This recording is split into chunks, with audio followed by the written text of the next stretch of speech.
Don't forget to like, follow, subscribe, and turn on notifications so that you will receive alerts when there are new episodes. Go get it.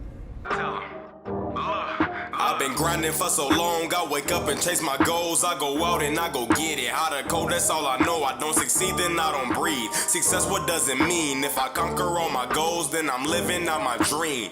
Dig deep, go out and get it. Success Chronicles, compete until it's finished. Success Chronicles, go take care of your business. Success Chronicles, it's deeper than just winning. Success.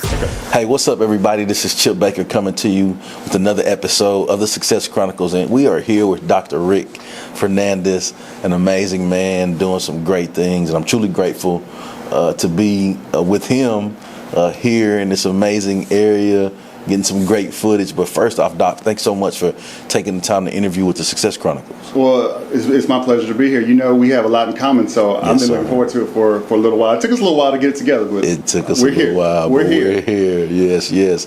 Well, if you don't mind, tell us a little bit about who you are and your journey, so we have an idea.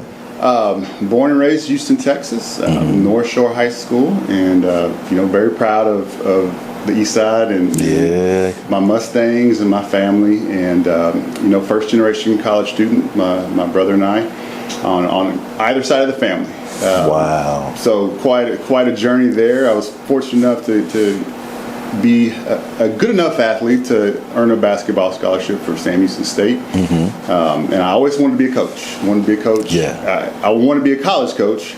But quickly I learned that the life of a grad assistant is different. Is a little different, and I was I had a great leader, Coach Bob Marlin, who's now the head coach at University of Louisiana Lafayette. We still stay in contact, but taught me a lot. But I had some great mentors in my life along the way. My parents have been very supportive. Got to a point where I was like, what am I doing? I'm sitting here and making like $300 a year with a master's degree, wanting to coach. And then, funny thing, I was required to teach some courses as a grad assistant at Sam Houston State, and that's when I fell in love with teaching. By accident.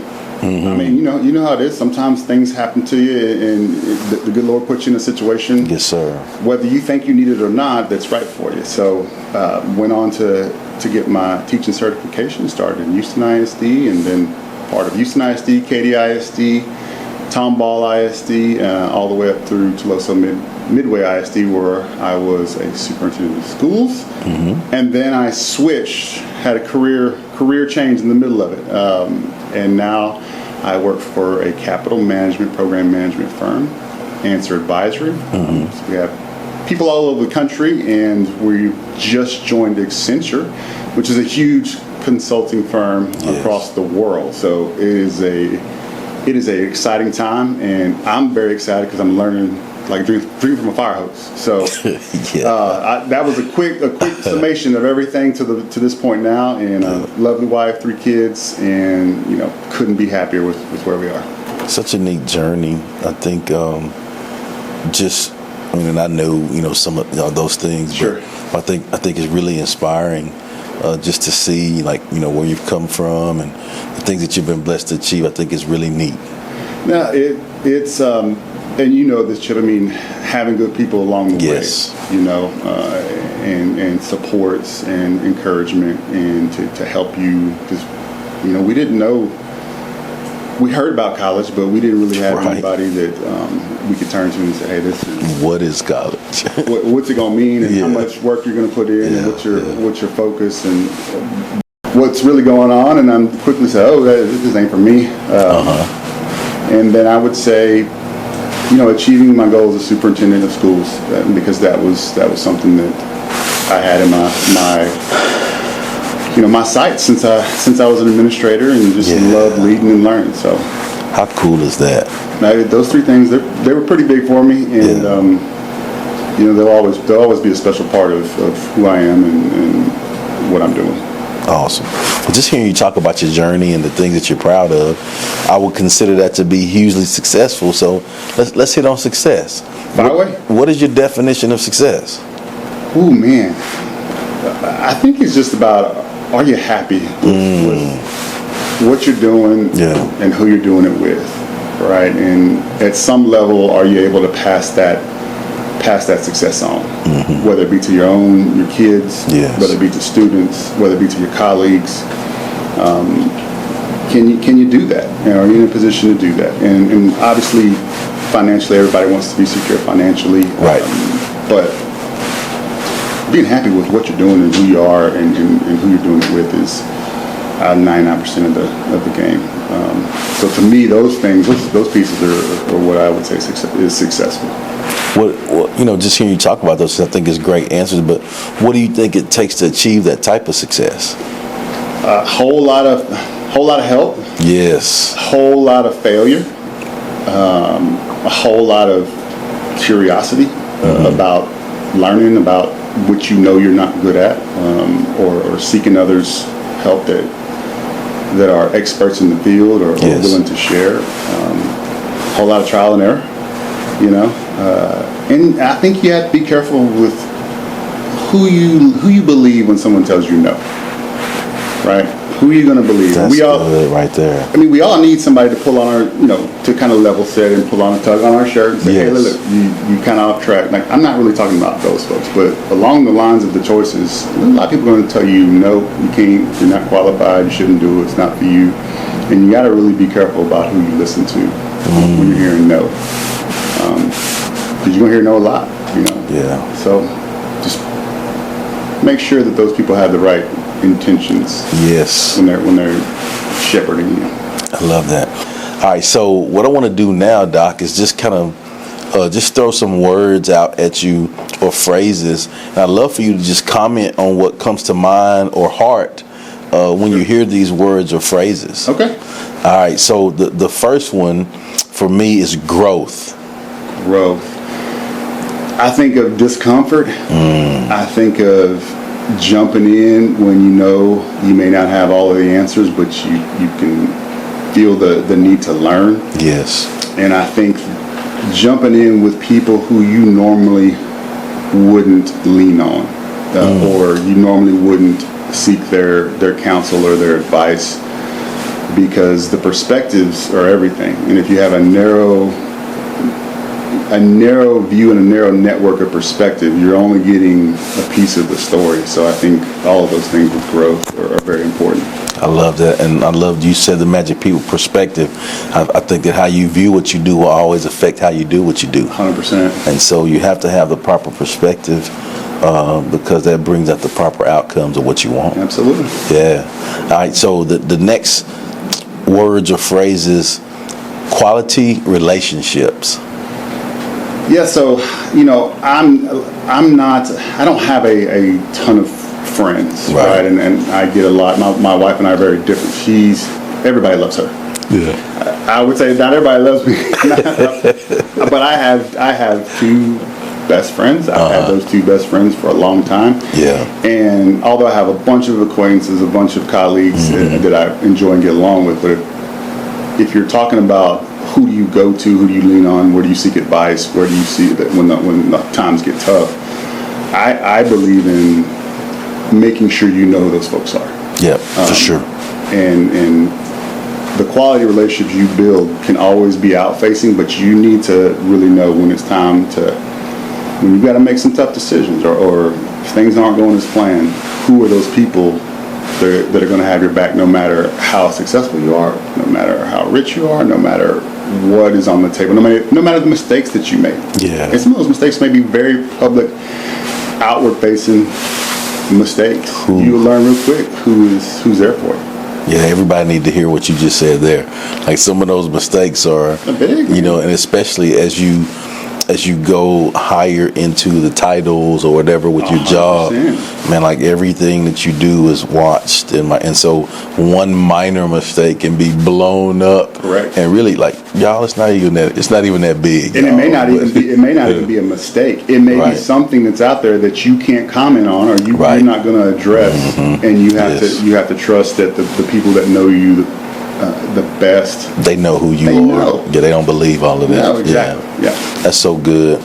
So, we hit on like the title when we, did some stuff about the impact of influence, right? So when you hear that, the impact of influence, what comes to mind for you when you hear that? I think the influence is huge, especially now. And I always think back to, what about giving back, right? Yeah. And who asks for me to help? Who asks for whether it's coaching or mentoring or just a phone call? And what do I owe those folks? And I would say that my perspective is a little different. If you're asking me for help, for advice, for mentorship to help you grow as an educator or in any sector, I'm going to tell you the stuff you probably don't want to hear, and I'm going to support you through what needs to happen for growth. But I'm not going to sugarcoat it. I'm not there in that capacity to help inspire and motivate. Like, if you want help, I'm not coaching that. Bring that with you, and let's get to work, right? Because that's how you're going to get the growth, or that's how you're going to achieve what you want, or that's how you're going to, whatever that success is that you want to attain. It's not free. It's not free. And I want to, if I'm going to spend time, which I love to do, but I want to do it knowing that this is something you want worse than I do, right? And sometimes I like that. Not everybody feels like that. They want to, they say that when you ask for advice, it's just something you already know the answer to. You're just trying to hear somebody tell you different, right? So I love coaching when people are like, I want this, and I'm going to do whatever it needs to happen to get there. And then let's go to work. Let's roll up our sleeves and go to work, and no excuses, and help you get to the other end, right? So I love that. So the last phrase that I'll give you, if you will, is living and learning. Well, I mean, is there any other time in history that more encompasses where we are now? Yes. To me, it's such an exciting time. I know there's a lot of fear out there because of the change, the acceleration. It's not just change, which is always scary, but the acceleration of change. It's like happening instantaneously. Yeah. All of these things that are occurring. But I see that as opportunity, because there's never been a better time to learn. I mean, let's be honest. We can go learn anything on YouTube if you're dedicated enough, and you want it bad enough. Nobody can stop you. There's no barriers to the information as there used to be. I love that. So embrace that, right? Embrace the learning. And if you're not happy with where you are, what you're doing, there's not a whole lot of excuse not to dive in and learn to try to make it better for whatever your dreams are. So that's the genesis of our learning is only starting. It's about to explode, and our kids will never have a barrier to information or learning in their lifetime, because it's all out there. Yeah, that's awesome. Well, as we close, I'd love for you to get an opportunity to share with the audience, where they can go follow you and check you out and show you some love with all the amazing things you have going on. Well, obviously we have the Path Forward podcast, which my colleagues, my friends at Podcast Architects, they produce. They make that show go. It looks great because of all the things they do. I just kind of try not to screw it up on the way. They're amazing. Oh, unbelievable. They're responsible for the setup today.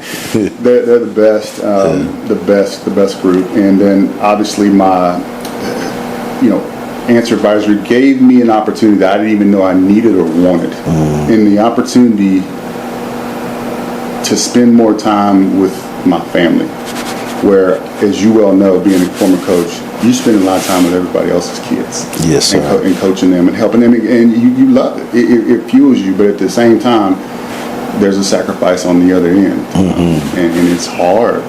And so this opportunity not only gave me the ability to learn things I have never even considered, but also to do it and go make the games, go meet the teachers, go make be present. Be 100%, 100%. Now, I would say be careful about working from home during the summers, because then you're a little too they're a little too present. They need to go back to school, but it's been great. It really has been great, and very blessed and thankful. And good Lord, He don't always tell you the reasons. I'll ask, but He doesn't tell me. But I just try to follow and do the best I can, and just work hard and just be myself and share with the other people that come into your life.